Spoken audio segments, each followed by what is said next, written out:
আজকে চলে এসেছি সিলেট বন্দর বাজারে রংমহল টাওয়ারে। এই জায়গায় অনেক ট্রাভেলস বা এজেন্সি রয়েছে। তারপরে আমরা চলে যাব সিটি হলিডেজ। এই জায়গা থেকে অনেক ভিজিট ভিসা, তারপর তারা প্যাকেজে 7 দিন বা 10 দিনে মানুষ বিভিন্ন দেশে ভিজিট করায়। সো আমার বন্ধু মালদ্বীপ এবং শ্রীলঙ্কা যাবে, সেই জন্য অনেক এজেন্সি দেখেছে। তার মধ্যে এটি অনেক কম টাকায় ভালো সার্ভিস দিচ্ছিল, সেই জন্য সে এটি সিলেক্ট করে। আজকে সব ডকুমেন্ট নিতে এসেছি এই এজেন্সিতে, টিকিট, তারপর ভিসা। সো 3-4 দিন আগে সে গিয়েছিল সেই জায়গায়, যাওয়ার পর সেখানে গিয়ে বুকিং করে এসেছিল। সো আজকে যাবে, কারণ আজকে সব ডকুমেন্ট তারা দিবে। সো সব ডকুমেন্ট নিতে আজকে চলে এসেছে এই এজেন্সিতে। সো এজেন্সি সিটি হলিডেজ অনেক ভালো একটা সার্ভিস দিচ্ছিল, আমার কাছে বেস্ট মনে হয়েছিল। কম টাকার মধ্যে আরও অনেক চেক করেছিল অনলাইনে, এখানে প্রায় অনেক টাকা সেভ হয়েছে। কারণ অন্যান্য জায়গায় 1 লাখ টাকা যদি লাগে, এখানে 90,000 টাকায় কাভার হয়ে গেছে। সো আশা করি বুঝতে পেরেছেন কতটুকু চিপে তারা আপনার প্রোভাইড করতেছে। তারপর আমরা চলে যাব চুয়াট্টা মিডল্যান্ড ব্যাংক রয়েছে। সো মিডল্যান্ড ব্যাংকে তারা ডুয়াল কারেন্সি একদিনে প্রোভাইড করে। সো বিভিন্ন ব্যাংকে গিয়েছিলাম, তারা বলতেছে 7 দিন বা 15 দিন বা 10 দিনের মতো লাগবে। আমাদের এমার্জেন্সি লাগবে, সেই জন্য আমরা মিডল্যান্ড সাজেস্ট করি, কারণ মিডল্যান্ডে আমার নিজেরও অ্যাকাউন্ট আছে। সেই জন্য আমার বন্ধুকে মিডল্যান্ড সাজেস্ট করলাম, কারণ এখানের ফিচারগুলো অনেক ভালো রয়েছে। যেমন আপনার অ্যাপসের যে ফিচারগুলো, আপনি অ্যাপসের মাধ্যমে কিন্তু চাইলে সব লেনদেন আপনি করতে পারবেন।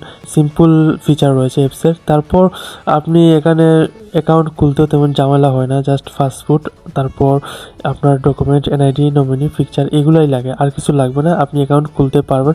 ডুয়াল কারেন্সি কার্ড দেওয়া হবে, একদিন পর আপনি পিন সেট আপ করেই কিন্তু আপনি চাইলে ইউজ করতে পারবেন। এখানে মেইন ফিচার হচ্ছে, এখানে টাকা যদি থাকে আপনার অ্যাকাউন্টে, তাইলে আপনি যে কোনো দেশে কার্ড ইউজ করেন না কেন অটোমেটিক কনভার্ট হয়ে যাবে। যেমন অটোমেটিক ডলারে কনভার্ট হয়ে যাবে, অটোমেটিক আপনার ইউরো, তারপর পাউন্ড, যে কোনো ডলার বা যে কোনো মানি এক্সচেঞ্জে চেঞ্জ হয়ে যাবে। সো এটা হচ্ছে সবচেয়ে ভালো ফিচার, এই জন্য আমি এটা সাজেস্ট করলাম। আর বাইরের দেশে যেতে হলে ফাস্টফুড ইন্ডিউস করাইলে অনেক একটা বেনিফিট থাকে।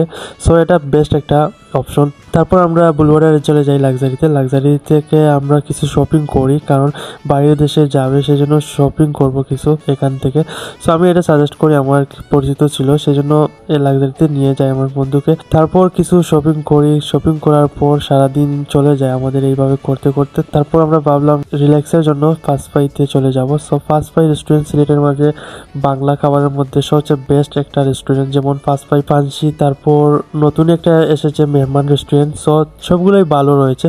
সো আমরা ফার্স্ট ফ্রাইতে চলে যাই, কারণ ফার্স্ট ফ্রাইয়ের যে ভর্তার আইটেমগুলো অনেক ভালো লাগে, এবং ভর্তার আইটেমগুলো এমন কেউ না জানে না, সবাই চিনে যে ফার্স্ট ফ্রাই ভর্তার জন্য বেস্ট একটা রেস্টুরেন্ট।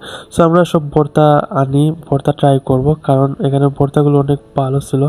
তারপর আমরা খাওয়া দাওয়া করে এখানে ডিজার্ট ট্রাই করি, যেমন পুডিং ট্রাই করবো। পুডিং ট্রাই করার পর একটু বসার পর গল্প করি, কারণ সারাদিনে আমরা বসলাম। তারপর আমরা খাবার দাবার করে চলে যাই। সো আজকে ভিডিওটি যদি বুঝে থাকেন তাহলে অবশ্যই কমেন্ট করে আপনার মতামতটি জানাবেন, এবং বন্ধুদের সাথে শেয়ার করুন, নতুন হয়ে সাবস্ক্রাইব করুন, পাশে থাকার বেল আইকনটি ক্লিক করুন, যাতে আমাদের সকল ভিডিও আপনি সবার আগে পেতে পারেন। ধন্যবাদ।